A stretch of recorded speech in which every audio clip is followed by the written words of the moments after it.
So if you've ever been on the hunt for one, you know that getting an internship is a giant pain in the ass, mainly because you need an internship to get an internship. You need work experience to get work experience. And in case that's not obvious, that's a chicken and egg problem. So what if I told you there was a backdoor that can take you right to the work experience you need to get a real internship? Um, that backdoor is research if you're in college. So let's talk about it. In my case, I went to an R1 state school where there were lots of opportunities to do research of varying quality, but nonetheless, lots of opportunities. And I didn't really start looking for research until junior year, which in hindsight, I wish I'd started looking sooner. And I did wind up getting like a gig in an autonomous vehicles lab, which was actually what I really wanted to do. Um, while it wasn't like real work, like this wasn't really something that flew or was given to a company or something like that. It was real enough, right? So with a little bit of embellishment and resume sprinkling, it looks real. And at the end of the day, like I learned real stuff, right? So even though the work was kind of fictitious, I learned real stuff. And what I mean by fictitious is I effectively built a demo for a class. So like while I'm calling this a research position, it was more of like an independent study type thing. Different schools have different names for these things. But essentially, what I'm talking about is getting a position, usually unpaid, unfortunately, with a professor in college to kind of do work that they need done for cheap or for free, right? And I understand I was fortunate enough to be in a position to do this.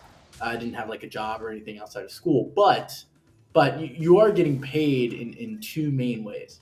Number one, a lot of times you can actually get credit. I did get credit. It was 3 credits for way less than 3 credits worth of work, especially when you take into account that it was like aerospace credits.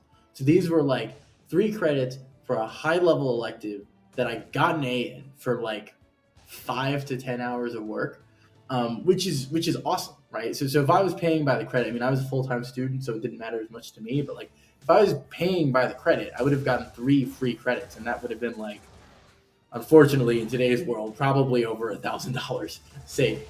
But also, it was like advanced stuff that got me out of a class that would have taken a lot more time. And it was like relevant work experience that wound up leading to 2 internships and then my full time job. So definitely got a lot of value in it in that way. Um, and yeah, like if you're lucky, you'll brush up against either real work or people doing real work. So I did get to talk a lot with the actual like masters and PhD students in this lab. They were flying stuff around, doing cool tests all the time. And when they finish their masters, like that will be the 100% real experience that they put in tandem with their thesis or whatever.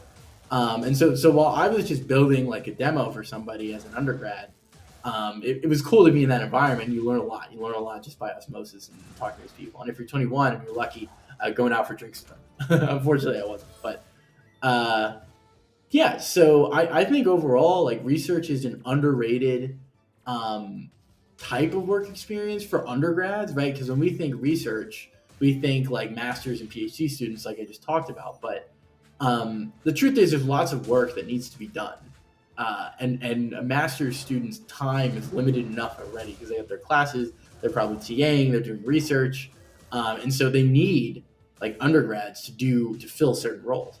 And I think that people can look for that. They can get like proxy experience, like I did, building a demo of the system, and then if you really do it right and you really learn, you present it as real work, and don't lie to anybody. Like explain what you did. But if you explain what you did and you demonstrate that you learned real stuff, who the hell cares whether or not it was like actually like shipped or something, right? Shipped by a company or to production or whatever. Um, so yeah, so that was what I did, and it wound up netting me 2 internships later. And one of those internships led to my full time job. And it's all I'm saying is that there's this traditional ramp up of like school to internship to full time job, and between each of those, it's a big gap. Like it's really hard. It's really hard to go from no internships, just being in school, to having internships, and then internships, not having any real jobs, to a full time job. Those are each big jumps. And while I don't have a great answer for internship to full time job, because I honestly just did that, and I'm still kind of getting my bearings as a professional, quote unquote, like a full-time engineer. I definitely remember this research position I got being very beneficial to me and other people who did similar things having like similar results. So I think there's something to it. So if this is something we're going to do, we should talk about how to actually do it. Like what's the strategy here? I think there's two main points. First of all, actually meeting these professors, the best way is going to be in classes. That is a double-edged sword, though, because on the one hand, in the beginning, where there's um, lots of different professors and it's easier to talk to them, it's kind of more general stuff. So, like in the beginning, I took physics and mechanics and basic coding, which there's less.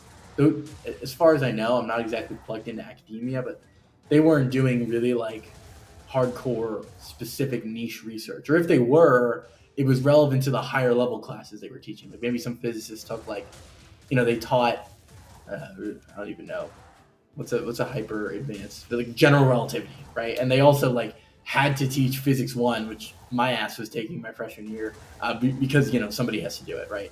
So even if I can talk to them, it's unlikely that they have specific research in what I'm trying to do. Um, and as you go along the classes, you get more qualified, and you are starting to take classes where there's a higher likelihood that the person who's teaching that class is doing research in that area. Um, like in my case, right? Like I shifted from kind of general physics, general engineering stuff to actual like aerospace engineering. Um, and the issue with that though is then the classes get smaller and there's fewer research positions. So my advice would be in general to make sure that you're keeping pace and performing well with your cohort as you go on. So like keep your GPA high, because while I don't entirely agree with GPA as a measure, as a figure of merit, professors do. So whatever. Keep your GPA high.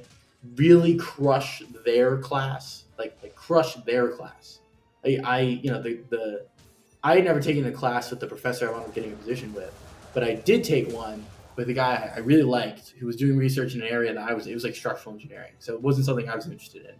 Um, and I crushed his class, got an A. And then the next day, like after a midterm, that I crushed an A and walked out in like 20 minutes. It was really like, cocky college student. You know how it goes.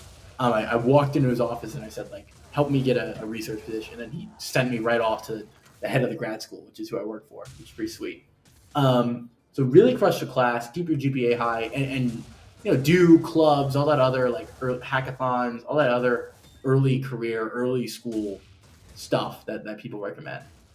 Maybe those are all good things to talk about later, like clubs and hackathons, whatnot. I'm trying to keep this channel more geared towards people a little bit out of school, just because that's the stage of life I'm at. But I know obviously like there's going to be overlap with the in-school audience, so I should also make content for that. Anyway, that's point number one. And point number two, like early in school, if you're like me, you're desperate. Just make sure you get a good professor, like professor over topic. I did kind of get a sweet gig where I had both that I really liked. But with something like a PhD or a master's, your topic is critically important, right? Because that's going to be what you work on for like 2 years. It's going to shape all the classes you take, and then it's probably going to shape the first job you get, at least in some capacity. We are not there yet. We're just trying to get like off the ground, basic work experience as an engineer. And so, like part of what I mentioned earlier, while the classes you take are more general in the beginning of school, um, it's okay to do more general research. Like I had a friend who studied computer science and did research for an architectural engineer who was just data processing, like databases, running math on I don't know, random stuff about buildings. I haven't really talked to him in depth about it.